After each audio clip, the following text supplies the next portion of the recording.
नमस्कार मंडळी, लक्ष्मीच्या पावलांनी या मालिकेच्या आजच्या भागात आज आपण बघणार आहोत.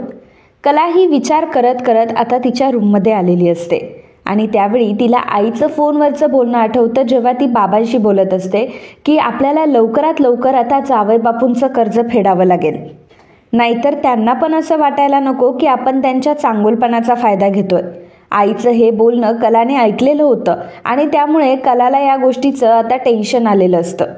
कला विचार करत असते की आता या कामातून मला जे पैसे मिळतील ते मला घरच्यांसाठी वापरता येणार नाही, तर चांदेकरने आम्हाला खूप मदत केली आहे, म्हणून आम्ही त्याच्या चांगुलपणाचा फायदा घेता कामा नये आणि असं त्यालाही वाटू नये. मला आता लवकरात लवकर अर्धे अर्धे करून का होईना पैसे परत करायला हवेत. इकडे रात्रीच्या वेळी नैना ही झोपलेली असते. त्याच वेळी अर्ध्या रात्री तिला सौरभचा कॉल आलेला असतो. नैना मनात म्हणत असते की ह्या सौरभला तर काही अक्कलच नाहीये, कधी फोन करावा याला काही कळतं का. एकतर राहुल तिच्या बाजूला झोपलेला असतो आणि तिचा फोन वाजत असतो, त्यामुळे ती जरा बाजूला येते आणि फोन घेते. सौरभ फोन उचलून म्हणतो की बोल. त्यावर नैना म्हणते की बोल, अरे तू फोन केलायस ना, तू बोल, काय कटकट आहे रे तुझी, आणि आता ही काय वेळ आहे का कोड्यात बोलायची. त्यावर सौरभ तिला सांगतो की आवाज खाली हा, तर माझ्यावर आवाज चढवला ना तर तुझी अशी हालत करेल की बघ मग. तू एक गोष्ट लक्षात घे ना, अरे मी मॅरिड आहे, माझं लग्न झालंय, आता माझा नवरा माझ्या शेजारीच झोपलेला असतो आणि जर त्याला ह्या सगळ्या गोष्टी कळल्या तर मला किती महागात पडेल या सगळ्या गोष्टी. आणि एक गोष्ट लक्षात ठेव सौरभ, या सगळ्या गोष्टी जर सगळ्यांना कळल्या ना तर तुला एक फुटकी कवडी सुद्धा मिळणार नाहीये. सौरभ म्हणतो की ते तसंही आज न उद्या त्यांना कळणारच आहे, पण तू जर मला असंच लटकवून ठेवलं ना तर चांदेकर मात्र फक्त त्यांच्या घरात नाही तर तुला सगळ्या कोल्हापुरात नाही ठेवणार. जाऊ दे, मला उगाच या गोष्टींवर आता बोलायचं नाहीये आणि फोनवर बोलण्यात वेळ वाया घालवायचा नाहीये. काय आहे, फोनवर मला तुझे एक्सप्रेशन दिसत नाही ना. एक काम कर, तू खालती ये, मी तुझ्या घराच्या तिथे आलोय, मला तुला भेटायचंय. हे ऐकल्यावर नैना म्हणते की व्हॉट, वेडायस का तू, चांदेकर मेन्शनकडे का आलायस तू. तेव्हा सौरभ म्हणतो की का तू येणार नाहीये का, मला वेळ नाहीये हा, नाहीतर मी येतो घरामध्ये. तेव्हा नैना म्हणते की नाही नाही नाही, तू नको येऊस घरात, हे बघ तू प्लीज तिथेच थांब, वाटलं तर मी येते. सौरभ म्हणतो की हो हो हो, सावकाश आहे बरं का, दिवस गेलेत तुला. असं म्हणून सौरभ आता फोन ठेवतो. तर नैना आता खूप घाबरलेली असते, कारण सौरभ हा चांदेकर मेन्शनच्या खाली उभा असतो. काय मंडळी, अजून व्हिडिओला लाईक नाही केलंय का? अहो मग वाट कसली बघताय, लगेच व्हिडिओला लाईक करा, कारण तुमचं एक लाईक करणं आमच्यासाठी किती महत्त्वाचं असू शकतं हे तुम्हाला चांगलंच माहिती आहे आणि मला माहिती आहे की तुम्ही आमच्यासाठी हे नक्की कराल. धन्यवाद. नैना आता बाहेर आलेली असते, सौरभ बाहेर आलेला असतो. नैना सौरभला बघते आणि सौरभवर ओरडते. सौरभला ती म्हणते की काय सौरभ, इथे कशाला आलायस तू, तुला अक्कल आहे का काही. अरे जर एखाद्या सिक्युरिटी गार्डने इथे तुला बघितलं ना, तुला कळतंय का किती मोठा प्रॉब्लेम होऊ शकतो. त्यावर सौरभ म्हणतो की त्याची काळजी तू करू नकोस, मी ते मॅनेज केलंय माझ्या लेवलला. हे बघ, मला पैसे हवेत आणि तू जे मला हे खेळवतीयस ना, तुला वाटत असेल तू मला खेळवतीयस, परंतु एक गोष्ट लक्षात ठेव, मी मात्र खूप मोठा खिलाडी आहे. तुला या सगळ्यामध्ये कसं अडकवेल ना तुझं तुलाही कळणार नाही. नैना त्यावेळी सौरभला म्हणत असते की सौरभ, अरे मी तुला शपथ घेऊन सांगते की मी तुला खरंच खेळवत नाहीये, वाटलं तर मी माझ्या पोटातल्या बाळाची शपथ घेते. असं म्हणून नैना थांबते आणि सौरभकडे बघू लागते. सौरभ हसतो आणि म्हणतो की तुला काय वाटतं, इतरांना वेड्यात काढण्यासोबत तू मलाही वेड्यात काढू शकतेस का तुझ्या पोराची शपथ घेऊन. एक गोष्ट लक्षात ठेव नैना, बाकीचे असतील मूर्ख आणि तुझ्या या बाळावर आणि तुझ्यावर विश्वास ठेवत असतील, पण मला सगळ्या गोष्टी माहिती आहे ना, मी कसा काय तुझ्यावर विश्वास ठेवू. नैना सौरभला म्हणते की सौरभ ऐक ना, मी काय म्हणते, आपण जरा बाजूला जाऊन बोलूयात का. तेव्हा सौरभ म्हणतो की इथे काय मी तुझ्याशी गप्पा मारायला अजिबात आलेलो नाहीये. सौरभ तिला म्हणतो की तू आत्ताच्या आत्ता मला पैसे दे, नाहीतर मी तुझ्या घरी येऊन तुझा तमाशा करेल. असं म्हटल्यावर आता नैना घाबरते. त्याच वेळी आपली कला जी असते ती कला डिझाईन काढत असते आणि डिझाईन काढून आता तिला कंटाळा आलेला असतो. तिची मानपाट एक झालेली असते, त्यामुळे थोडंसं रिलॅक्स होण्यासाठी ती बाहेर फिरायला जाते. त्यामुळे थोडंसं रिलॅक्स होण्यासाठी आता कला ही बाहेर येण्याचं ठरवते. कला बाहेर येते आणि बाहेर हे दोघं जण सौरभ आणि नैना बोलत असतात. सौरभ नैनाला म्हणत असतो की बोल, काय करायचंय. सौरभ ओरडून ओरडून नैनासोबत बोलत असतो. त्यामुळे नैना म्हणते की सौरभ, अरे प्लीज हळू बोल ना, जर कोणी ऐकलं तर किती मोठा तमाशा होऊन बसेल. आणि नेमकं त्याच वेळी आता कलाने जे मेन दरवाजा आहे तो उघडलेला असतो. कला आता बाहेर आलेली असते, बाहेर रिलॅक्स होण्यासाठी ती आलेली असते, शतपावली करायला आलेली असते आणि दरवाजा जेव्हा ती लावत असते सौरभने तिला बघितलेलं असतं. सौरभ आता नयनाकडे बघून हसत असतो. नयना मात्र कलाला बघून फार घाबरलेली असते.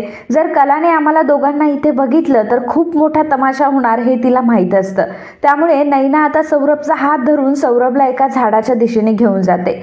तर कलाला थोडा डाऊट येतो की इथं कोणी होतं का म्हणून. तर कला आता त्या गाडीजवळ येते परंतु तिथे कोणीच नसतं. त्यावेळी नयना ही सौरभला एका झाडाजवळ घेऊन आलेली असते आणि नयना सौरभला म्हणते की सौरभ, अरे प्लीज तुला कळताय का गोष्टी? अरे जर आपल्याला इथे कोणी बघितलं तर किती मोठा प्रॉब्लेम होऊ शकतं, कळतंय का तुला? सौरभ नयनाला म्हणतो की नयना अगं असं काय करतीये, तुझी लाडकी बहीण आली आहे. आपल्या ह्या अमर कथेबद्दल आपण तिलाही सांगूयात ना. कदाचित या गोष्टीवर तिच्याकडे काहीतरी सोल्युशन असेल, हो की नाही? नयना सौरभला म्हणते की सौरभ प्लीज शांत बस ना, प्लीज कलाला या गोष्टीमधलं काहीही कळता कामा नये, नाहीतर कलाला सत्य समजण्यापासून कोणीही थांबवू शकत नाही. मी तुला सांगते ना, मी तुला तुझे पैसे देईल परंतु प्लीज तू शांत राहा ना. आणि तुझे पैसे द्यायला मी नाही म्हणते का तुझे पैसे द्यायला. तुझे पैसे मी 100% देईल, पण मी तुला आता हात जोडते की तू प्लीज इथून निघून जा.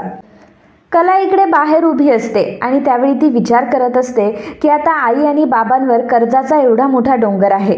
पहिल्यांदा कर्ज हे पतसंस्थेकडे होतं परंतु आता अद्वैतकडे आहे. उगाचच अद्वैतचा गैरफायदा घेतल्यासारखं अद्वैतलाही वाटू नये आणि आपल्याला सुद्धा हे पटत नाही. त्यामुळे लवकरात लवकर अद्वैतचे पैसे तर द्यावेच लागतील. आता काय करावं मलाच कळत नाहीये. कला विचार करत असते की आता काय करावं. डिझाईन्समधून जे पैसे आले ते पैसे मी माझ्या घरी देऊ शकत नाही असं मी सरोज मॅडमला वचन दिलंय. पण मग आता काय, पैसे तर उभे करावे लागतील परंतु आता एवढे पैसे उभे करायचे कसे? कला या सगळ्या गोष्टींचा विचार करत बाहेरच एरझरे घालत असते, विचार करत असते. त्यावेळी अद्वैत झोपलेला असतो आणि अद्वैतला अचानक जाग येते. अद्वैत जेव्हा बाजूला बघतो तर त्याच्या बाजूला कला नसते. त्यामुळे तो विचार करतो की ही कुठे गेली आता. टेबलकडे तो बघतो तर ती डिझाईन्सही काढत तरीचा खूप टाइम झालेला असतो तरी कला रूममध्ये नाहीये. म्हणून अद्वैत तिला चेक करण्यासाठी जरा हॉलमध्ये येतो. हॉलमध्ये आल्यावर त्याला समजतं की आपल्या घराचा मेन दरवाजा तर उघडा आहे, म्हणून तो त्या दरवाजाच्या बाहेर जातो तर कला तिथे एरझरे घालत असते. अद्वैत आता कलाजवळ येतो. कला जेव्हा मागे वळून बघते तेव्हा कलाही अद्वैतला घाबरते आणि मोठ्याने ओरडते. त्यावेळी अद्वैतही मोठ्याने ओरडतो तर अद्वैत म्हणतो की तू, मला वाटलं की घुबड आहे. कला म्हणते की गप्प बस. अद्वैत म्हणतो की गप्प बस काय गप्प बस, एवढ्या रात्रीची तू इथे काय करतीयस बाहेर? दार सुद्धा तू उघडच ठेवलंय, तुझ्यामुळे असे चोर शिरतात हा घरामध्ये. कला अद्वैतला म्हणते की चांदेकर चोर होते का ते? अद्वैत म्हणतो की हो सॉरी विसरलोच होतो. कला अद्वैतला म्हणते की आणि थोडा वेळ जर दरवाजा उघडा राहिला तर तुला काय प्रॉब्लेम आहे, राहू दे ना उघडा. अद्वैत म्हणतो की थोडा वेळ म्हणजे काहीही होऊ शकतं. कला म्हणते की चांदेकर तुझं डोकं वगैरे दुखतंय का, तुला काही खायला हवंय का? राहून तुझं जर मन शांत होणार असेल ना तर मला सांग, मी तुला काहीतरी बनवून देते, पण प्लीज माझं डोकं नको खाऊसा. अद्वैत कलाला म्हणतो की मला एक गोष्ट सांग, तुला असं का वाटतं की सगळा जो भार आहे घराचा तो तुझ्या एकटीवरच आहे म्हणून? तू नसलीस की मग सगळं ठप्प होईल म्हणून? तेव्हा कला म्हणते की असं म्हटले का मी? अद्वैत म्हणतो की असं म्हणायची गरज तरी काय आहे, संध्याकाळी बघितलं ना मी सगळ्या गोष्टी, सगळी कामं तू एकटीनेच करत होती. मी म्हणतो काय गरज काय सगळी कामं एकटीने करायची? घरात माणसं आहेत, ते त्यांचं काम करताय, त्यांना त्या कामाचा मोबदला भेटतो, योग्य ती सॅलरी भेटते. पण नाही, सतत पुढे करायची तुला सवय लागली आहे ना, मग त्याला तरी कोण काय करणार? कला अद्वैतला म्हणते की चांदेकर प्लीज, मला माहिती आहे तुला सगळ्यातलं सगळं जमतं, तू खूप हुशार आहेस, परंतु प्लीज माझी आता शिकवणी घेऊ नकोस हा. काही ऐकून घेण्याची माझी क्षमताही नाही आहे आणि माझ्यामध्ये तेवढे त्राणही नाही आहेत. अद्वैत म्हणतो की एक्झॅक्टली, अगं सतत काम करत असते ना म्हणून तुझ्या शरीरात त्राण नाही उरलेत. कला म्हणते की आता हे ऐकून घेण्याची क्षमता आणि त्राण दोन्ही नाही आहे माझ्यामध्ये. कला तिथून उठून जात असते तेव्हा अद्वैत कलाला म्हणतो की अगं थांब, अगं तुला काय बोलतोय ते तर ऐकून घे, इतक्या रात्रीची बाहेर काय करतीयस तू? इथं बाहेर थांबण्यापेक्षा एक काम कर ना, रूममध्ये जा आणि शांतपणे झोपून घे. कला म्हणते की चांदेकर बस, अरे मला नाही येते झोप, मला नाही रूममध्ये थांबवते म्हणून मी बाहेर आली. अद्वैत विचारतो की तुला कसलं एवढं टेन्शन आलंय, कसलं इतकं टेन्शन घेतीयस तू? मग कला अद्वैतला म्हणते की चांदेकर अरे टेन्शन नाही तर काय करू मी, अरे आम्हाला तुझे पैसे द्यायचे, तू आमचे घर सोडवलंय, आता एवढे पैसे मी कशी काय उभी करू? त्यावर अद्वैत म्हणतो की अच्छा आय सी. कला म्हणते की काय झालं. अद्वैत म्हणतो की एक काम कर, माझ्यासाठी कॉफी बनव, नाही तर जाऊ दे मीच बनवून घेतो माझी. कला म्हणते की आता तू कशाला बनवतोय, थांब मी तुला देते बनवून. अद्वैत म्हणतो की का, माझी कामं मला करू दे ना, की माझंही काम तूच करणार आहेस आता माझी कॉफी काय मी करून घेऊ शकत नाही का. मग कला म्हणते की नाही चांदेकर, मला माहिती आहे की तुझी कॉफी तू बनवू शकतो, पण मला ही सुद्धा खात्री आहे की दुपटीने तू पसारा घालशील आणि मला तो आवरावा लागेल. अद्वैत म्हणतो की किती ग तो ओव्हर कॉन्फिडन्स. बरं ठीक आहे, कॉफी बनवायची ना मी बनवतो आणि तुझ्या सुपरविजन खाली करतो, ठीक आहे. त्यावर कला म्हणते की हां चल आता. कला आणि अद्वैत घरामध्ये जात असतात. त्याचवेळी त्यांना नैनाचा आवाज ऐकू येत असतो. नैना ही सौरभ सोबत बोलत असते. कला अद्वैतला म्हणते की अद्वैत, अरे आवाज हा ओळखीचा वाटतो ना कोणाचा तरी. मग कला आणि अद्वैत दोघंही आता आवाजाच्या दिशेने जात असतात. आवाजाच्या दिशेने जाताना नेमका सौरभ तिथून निघून गेलेला असतो आणि मग नैना आता गेटमधून आतमध्ये येत असते. नैनाला बघितल्यावर कला म्हणते की अगं नैनाताई, तू आणि इथे. तेव्हा अद्वैतला आणि कलाला समोर बघून नैना खूप घाबरलेली असते. इकडे काजल ही एकटीच बसलेली असते आणि काजलला गोष्टी आठवत असतात की कशा सौरभ मला सगळ्या कामामध्ये मदत करत होता. एवढंच काय तर बाबांना त्याने चहा बनवून दिला, बाबांसाठी डबा बनवण्याला मला त्याने मदतही केली. एवढंच काय तर बाबांना मिसळच्या स्टॉलवर सोडवायला आणि घ्यायला सुद्धा तो जातोय. आणि जेव्हा मी त्याला विचारलं की तू एवढं सगळं का करतोय, तेव्हा तो मला म्हटला की अगं का नाही करणार, हे तर माझं कर्तव्यच आहे आणि हे सगळं करून मी तुला मदतच करतोय की. त्याचवेळी काजल या सगळ्या गोष्टींचा जेव्हा विचार करत असते त्याचवेळी सोहम तिथे आलेला असतो. सोहम काजलला विचारतो की काय ग, जेवायचा काही प्लॅन आहे की नाही. जेवायचं आहे ना तुला, चल आपण जेवूयात. नंतर काका येतील आणि मग मला म्हणतील की आमची काजल अजून जेवली कशी नाही, मग मी त्यांना काय सांगायचं. काजल म्हणते की अरे यार तू जरा थांब ना, थोडंसं थंड घे. सोहम म्हणतो की थंड वगैरे नाही घ्यायचं आहे, आपण गरमागरम जेवायचं आहे आपल्याला, थंडी चालू आहे, कुठे थंड घेतेस. सोहम उभा राहतो तेव्हा काजल सोहमला म्हणते की तू हे सगळं का करतोयस मला सांग तू हे सगळं, आणि तुला हे सगळं कोणी करायला सांगितलंय, आणि मुळात म्हणजे या सगळ्या गोष्टी तू का करतोयस. त्यावर सोहम काजलला उडवाउडवीची उत्तरं देत असतो. तो काजलला म्हणतो की अगं मी करतोय, जाऊ दे ना ह्या सगळ्या गोष्टी, कशाला तू काढतीयेस, चल बरं त्यापेक्षा आपण जेवण करून घेऊयात. सोहम आतमध्ये निघून जातो. काजल सोहमकडे जाते आणि सोहमला म्हणते की सोहम प्लीज मला खरं खरं सांग हा, हे बघ आधीच माझ्या डोक्याचा खोका झालाय, हे सगळं तू कशासाठी करतोयस, का करतोयस हे सगळं, प्लीज तू मला सांगशील का आता. सोहम काजलला म्हणतो की ओके चिल चिल चिल, हे बघ मी जे काही करतोय ते तुझ्यासाठीच करतोय. काजल म्हणते की का, माझ्यासाठी का करतोय तू. सोहम म्हणतो की हे बघ तुझा एक गैरसमज झालाय की लग्नानंतर आपली माहेरची नाळ तुटते, आपल्या आई वडिलांवरचा आपला अधिकार संपतो. अगं तू जो काही विचार करतीये ना हे सगळं चुकीचं आहे आणि हेच मी तुला खात्रीने पटवून देण्याचा प्रयत्न करतोय. काजल मला माहिती आहे की तुझं माझ्यावर प्रेम आहे म्हणून, आणि तुला हेही माहिती आहे की माझं तुझ्यावर किती प्रेम आहे ते. हे ऐकून काजलला धक्काच बसलेला असतो. काजल काही बोलणार तेवढ्यात सोहम तिला म्हणतो की हो मला माहिती आहे तुझं माझ्यावर प्रेम आहे, माझंही तुझ्यावर प्रेम आहे, आणि या सगळ्यामध्ये तू जो लग्नाला नकार देतीयस ना ते कारण काही मला पटत नाही, आणि मी तुला हेच कारण पटवून देण्याचा प्रयत्न करतोय की लग्नानंतर सुद्धा तू घरी येऊ शकते, तू तुझ्या आईवडिलांसोबत राहू शकतेस, आणि मी सुद्धा या सगळ्या गोष्टी आनंदाने करायला तयार आहे. सोहमच्या बोलण्याचा आता काजल विचार करू लागते. काजलला आता अचानकच टेन्शन आलेलं असतं. तर इकडे कला ही नैनाला विचारत असते की नैनाताई अगं एवढ्या रात्रीची तू घराबाहेर काय करत होतीस सांग मला. तर नैना म्हणते की कला हा काय प्रश्न झाला का, अगं माझे पाय अकडले होते, गेले होते बाहेर फिरायला पाय मोकळे करायला, त्यात काय एवढं काय रिॲक्ट करतेस तू. आता पाय मोकळे करायला काय मी बाहेर जाऊ शकत नाही का, नाही जाऊ शकत का. कला म्हणते की नाही ना ताई, मी तुला पाय मोकळ्या करण्याबद्दल काही बोलतच नाहीये. तुझे जर पाय अकडले होते तर घरात मोकळे करायचे होते किंवा इथे अंगणात मोकळे करायचे होते, भरपूर जागा आहे ना इथे, बाहेर कशाला गेली गेटच्या बाहेर. अगं किती थंडी पडली आहे, एवढा काळोख आहे आणि एकटीने बाहेर गेलीस तू. नैना म्हणते की कला प्लीज हा आता ही तुझी भाषणबाजी पहिल्यांदा बंद कर, उगाचच मला लेक्चर देत बसू नकोस. कला म्हणते की अगं ताई तसं नाही म्हणत आहे, तुझी ही अवस्था बघ एकदा, अगं आता तू 2 जीवांची आहे, कुठं घसरली असती पडली असती तर काय झालं असतं. नैना कलाला म्हणते की कला हे बघ मला तुझी भाषणबाजी ऐकायची नाहीये आणि तुझ्याकडून तर काहीच ऐकायचं नाहीये, सो गुड नाईट, असं म्हणून नैना तिथून निघून जातच. त्याच वेळी आता कला नैनाला थांबवते आणि म्हणते की ताई तू कोणाशी बोलत होतीस का. मला कोणाचा तरी आवाज आला. तू कोणाशी बोलत होतीस का? आता मात्र नैना खूप घाबरलेली असते. कलाने सौरभचं आणि माझं बोलणं ऐकलं की काय, किंवा सौरभचा आवाज हिला ऐकू आला की काय, अशी खूप भीती आता नैनाला वाटू लागते. आणि कला तर किती डिटेक्टिव्ह आहे हे तिला माहीतच असतं. कला ही नैनाला म्हणते की अगं ताई, काय विचारतेय तुला? तू कोणाशी बोलत होतीस का? तेव्हा नैना चिडते आणि कलाला म्हणते की कला, तू काय प्रश्न विचारतीयस? तुझं तुला तरी कळतंय का? सांगितलं ना तुला की मी गेटच्या बाहेर होते, रस्त्यावर माझे पाय मोकळे करत होते. आता रस्ता काय माझ्या एकटीचा आहे का की मी एकटीनेच तिथं बोलत चालायचं? अगं रस्ता आहे तो, कोणीही बोलत असेल, कोणी कोणाशी बोलत असेल, नाहीतर कोणी फोनवर बोलत असेल ना. मला काय माहिती, मी काय आता त्यांच्यावर लक्ष ठेवून आहे का?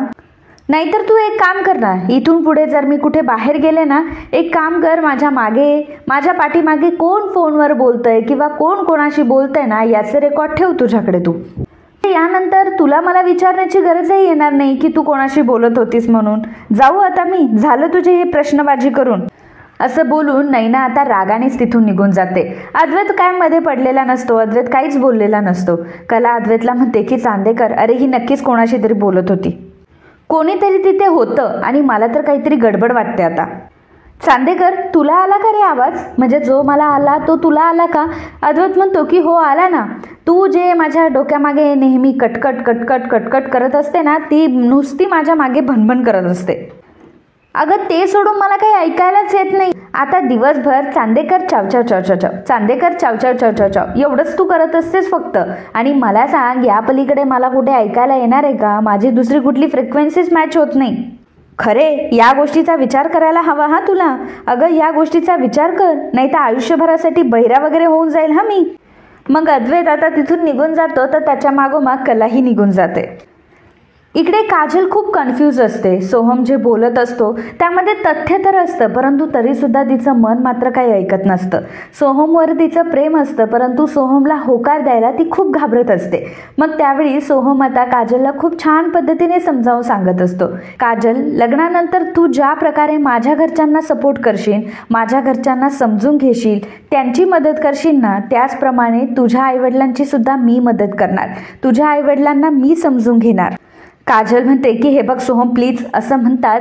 सोहम म्हणतो की काजल टेन्शन घेऊ नको, लग्नानंतर सुद्धा हेच असणार आहे. तू लग्न जरी माझ्यासोबत केलं तरी सुद्धा काहीही बदलणार नाहीये.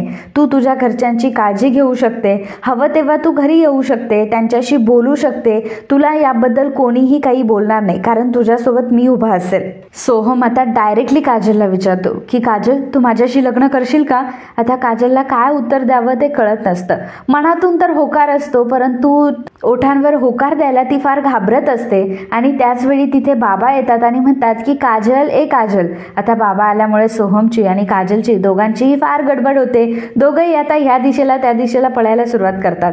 तर काजलही खूप गडबड करत असते. मग बाबा घरात आल्यावर सोहम बाबांना म्हणतो की अहो बाबा तुम्ही, अहो मला फोन करायचा ना तुम्ही, अहो माझ्या लक्षातच नाही राहिलं हो. सोहम काजलला म्हणतो की काजल, अगं बाबांना पाणी दे ना. तर काजल लगेच आता बाबांना पाणी देते. बाबा पाणी वगैरे पितात. सोहम म्हणतो की काजल, आता तू जेवणाचं बघ ना काहीतरी. काजल म्हणते की हो. मग काजल आता किचनमध्ये निघून जाते. तो म्हणतो की बाबा आता मी येतो. असं म्हटल्यावर बाबा म्हणतात की अहो सोहमराव, कशाला इतकी गडबड करताय? आता 2 घास आमच्यासोबतच खाऊन जा की. सोहम ऑलरेडी खूप गडबडलेला असतो, कारण बाबा अचानक पॅनिक सिच्युएशनमध्ये आलेले असतात, ज्यावेळी काजलला त्याने प्रपोज केलेलं असतं. एकतर काजलचा होकारही भेटलेला नसतो आणि नकारही समजलेला नसतो. मधल्यामध्ये सोहम आता अटकलेला असतो. सोहमची या गोष्टीमुळे फार गडबड होत असते. आणि मग सोहम आता बाबांना म्हणतो की बाबा नाही, मला आता थांबायला नाही जमणार, मला एक महत्त्वाचं काम आहे, सो मला लवकरात लवकर आता तिथे जावं लागेल, येतो ना मी, पुन्हा परत येईल. असं म्हणून सोहम आता गडबडीत तिथून निघतो. सोहम आता जाता जाता खिडकीमध्ये बघतो, तर खिडकीमध्ये असते काजल उभी. काजलकडे तो एकदा बघतो, काजलही सोहमकडे बघते. नंतर काजल बाजूला होऊन जाते. सोहम तिथून निघून गेल्यावर काजल पुन्हा विचार करायला लागते. इकडे कला आता दरवाजा वगैरे लावते. बाहेर खूप थंडी पडलेली असते. पटकन तिने दरवाजा लावलेला असतो आणि ती अद्वैतला म्हणते की काय रे, इथे का थांबलायस तू? अरे तुला कॉफी हवी ना, चल ना कॉफी बनवूयात आपण. त्यावेळी अद्वैत विचारात असतो आणि तो कलाला म्हणतो की खरे मला एक गोष्ट सांग की तू जॉब का नाही करत? कला म्हणते की जॉब आणि मी, कोण देणार आहे माझ्यासारख्या कमी शिकलेल्या बाईला जॉब? अद्वैत तिला विचारतो की म्हणजे तू कमी शिकलेली आहेस? काय शिक्षण झालंय तुझं? तेव्हा कला सांगू लागते की अरे म्हणजे माझं ग्रॅज्युएशन होता राहिलंय, ग्रॅज्युएशनच्या फायनल इयरला माझं शेवटचं टर्म राहिलंय फक्त. अद्वैत म्हणतो की काय, फक्त 6 महिन्यासाठी तुझं कॉलेज राहिलंय, मला माहिती आहे तू अभ्यास करण्यामध्ये कंटाळा केला असशील, आळशीपणा केला असशील. त्यावर कला म्हणते की आळशीपणा, अरे चांदेकर, आळशीपणा करण्याचा आमच्याकडे ऑप्शनच नव्हता. खरं तर घरातली परिस्थिती खूप बिकट होती आणि बाबा एकटेच कमावणारे होते घरात फक्त. बरं, माझं जेव्हा ग्रॅज्युएशन चालू होतं तेव्हा गुंड्याचंही शिक्षण चालू होतं, ताईचंही शिक्षण चालू होतं आणि मग या सगळ्यामध्ये कोणाला तरी तडजोड करावीच लागणार होती, कारण आमच्या तिघींचाही भार बाबांवर पडत होता आणि बाबा एकटेच कमावणारे होते. बरं, असंही काही नाही की फक्त आमचं त्या दुकानावर पोट भागायचं आणि बाबांनी मिसळचा स्टॉल तर नंतर सुरू केला. म्हणून म्हटलं की कोणाला तरी तडजोड करावीच लागेल, म्हणून मीच मागे पाय घेतला आणि मी बाबांना मदत करायला लागले. आणि तसंही मला कलेची आधीपासूनच खूप आवड होती. अद्वैत म्हणतो की हो, तू हे अगदी बरोबर बोलली आहे, कारण तसंही तुला तू सोडून दुसरं कोणी आवडणं शक्यच नाही आहे. म्हणते की अद्वैत, अरे तसं नाही रे, कला म्हणजे आर्ट, मला आर्टच्या बद्दल आधीच प्रेम होतं आणि मला त्याबद्दल शिकण्याची सुद्धा खूप इच्छा होती. म्हणजे मूर्त्या घडवणे, छोटे दागिने तयार करणे, ह्या सगळ्या गोष्टी तर मी बाबांकडूनच शिकली आहे.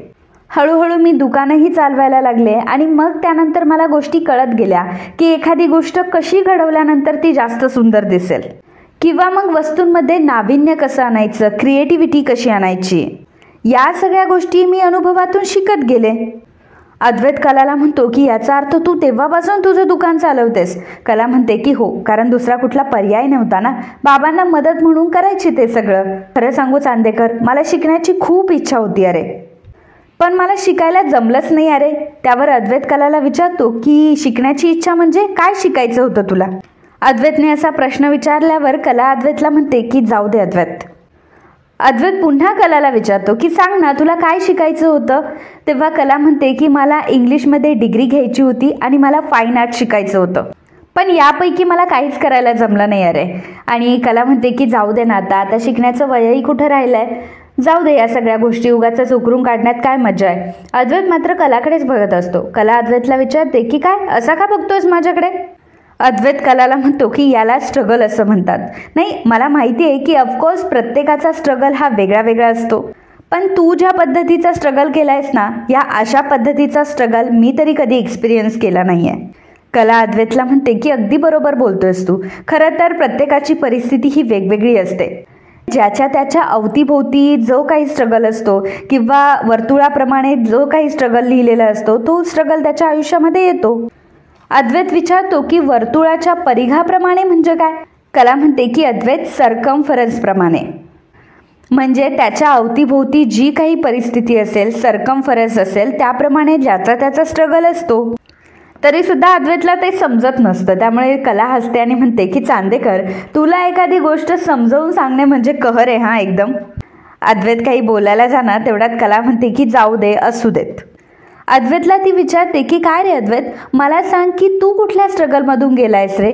नाही, मला माहिती आहे की तू जन्मापासूनच श्रीमंत आहेस, बट तुझ्या वाट्याला कदाचित पैशांचा स्ट्रगल नसेल आला, पण काही ना काहीतरी स्ट्रगल तर आलाच असेल ना तुला सुद्धा कुठल्या तरी ताणतणावातून तर जावंच लागलं असेल ना.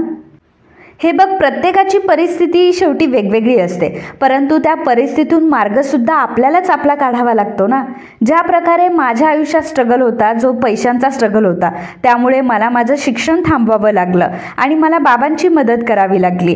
ते स्ट्रगल तर तुझ्या आयुष्यात नक्कीच नव्हतं, कारण तुला हवं ते शिक्षण घेता आलं, तुला हवं तसं राहता आलं, तुला जिथल्या तिथे सगळ्या गोष्टी भेटल्या. पण असं नाही आहे की तू लाईफमध्ये स्ट्रगल नाही केलंय. कदाचित माझ्या वाट्याला जो स्ट्रगल आला नसेल, तो तुझ्या वाट्याला आला असू शकतो. शेवटी काय, तर प्रत्येकजण कुठल्या ना कुठल्या ताणामधून तर जातच असतो.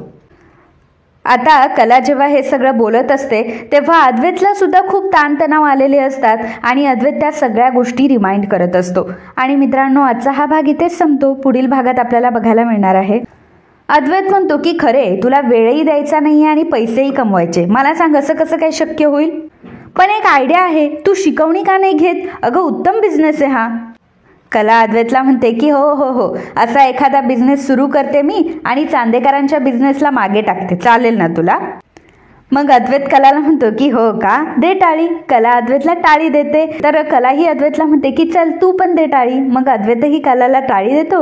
कला म्हणते की दे टाळी आणि तुझी मिशी काळी, असं म्हणून अद्वैतची मिशी ती ओढत असते. त्याच वेळी तिथे आलेली असते सरोज. तेव्हा सरोजने त्या दोघांची मस्ती ही बघितलेली असते. कला आणि अद्वैत दोघंही एकत्र बसून किती छान गप्पा मारताय हे तिला अजिबात पटलेलं नसतं आणि अतिशय रागाने ती त्यांच्याकडे बघत असते. खरं म्हटलं तर एवढा सगळा तिने घाट घातलेला असतो तो कला आणि अद्वैतला सेपरेट करण्यासाठी. म्हणजे कला आणि अद्वैतला एकमेकांसोबत वेळ घालवता येऊ नये म्हणून तिने त्या दोघांनाही बिझी केलेलं असतं. अद्वैतला ऑफिसच्या कामांमध्ये, तर कलाला घरच्या कामांमध्ये आणि डिझायनिंगमध्ये. तरी सुद्धा हे दोघं रात्रीचा वेळ सुद्धा एकमेकांसाठी देत असतात. सगळेजण झोपलेले असतात, अशा अर्ध्या रात्री सुद्धा हे एकमेकांपाशी बसलेले आहेत, एकमेकांशी गप्पा मारताय. त्यामुळे सरोजचं डोकं मात्र आता फारच फिरलेलं असतं. तर मित्रांनो, आजच्या या भागाबद्दल तुम्हाला काय वाटलं याबद्दलचं तुमचं मत आम्हाला नक्कीच कळवा. And if you like my video please do subscribe, share and comment. Thank you.